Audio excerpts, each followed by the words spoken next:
Today, we're going to be talking about how to learn. Now, here's what I know about you. You're already doing this. You're learning something right now. But what I want to talk to you about is the after process. You learn something, and how do you know what to implement and what to not? And even having that in your mind around, like, okay, I'm going to implement some things and I'm going to not implement other things.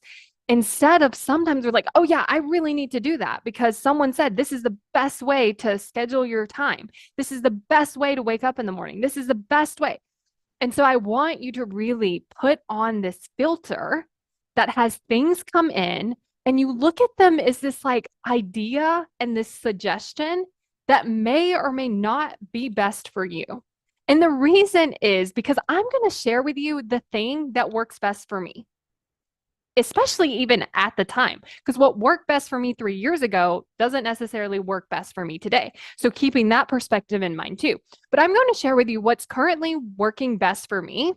But that doesn't mean that that's the best thing for every single person that listens to this podcast. So when you're learning, you can think about it like an experiment.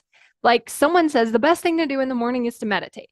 So I can try that. I can test that out. And instead of trying to be like, okay, I have to meditate every day, and then maybe it's not happening, maybe you don't even like it, maybe it's not working for you. Instead of trying to force that, I want you to think about like, I'm going to test this out. Did I like this? Was this helpful for me? And was it not? And then the most important part is to not make yourself wrong.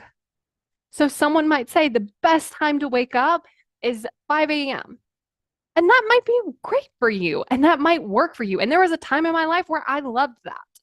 But right now, that's not what works best for me. And so I want you to even let it be flexible within yourself. Like there might be a time that's like great for you to wake up. And then later, you might want to change it, but don't make yourself wrong for it.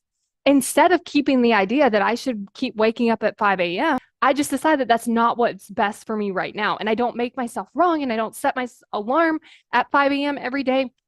Like I really just work with what I'm doing. And of course, things come up. Like my brain's like, shouldn't you be waking up? Wouldn't that be better? And I just have to remind it, actually, not in this season, not where I'm at with my family, not where I'm at with like what's going on with my life. It was before, might be later, but right now it's not. So you really have to like remind your brain, like, no, we've checked. Like this isn't the best thing in the moment. And I also want to encourage you to make that flexible change. Like the change between here's what someone says, I'm going to try it. It doesn't work for me right now. And then not making that mean that you're wrong and that they're right. It's like, oh, that just doesn't work for me right now. And then again, letting it be flexible. Like it may never work for you. It might work for you for a week and then it doesn't. Letting there be that flexibility and just having fun with it. Like I'm just trying to find some things that work for me. I'm just trying to play around with some things that work for me. And like when you listen to content, it's like, here's some ideas, here's some suggestions, but not this is the best way to do something. Therefore, I must do it. And then if I don't do it, I'm wrong. So I really want you to play around with that and always remember that you are the expert in your life and going from that place. You being the expert, therefore, you know what's best for you. And then having your own back by telling yourself, look, I checked, this is what's best for me right now. And so that's what I'm going to do. Do you love the content that I'm creating here? Then you're definitely going to want to be on my email list because when you're on my email list, I am sending you some amazing emails that are going to help you take action toward your goals. And the best part is when you sign up, you're going to get instant access to the why you aren't taking action video. And in this video, I'm going to explain to you like why you aren't taking action, how you can actually work with your brain so that you no longer have to push through and you can actually get the things done that you want to get done so that you can start taking more action toward your goals and actually achieve them. So go to successbykayla.com to sign up for the video and get on my email list.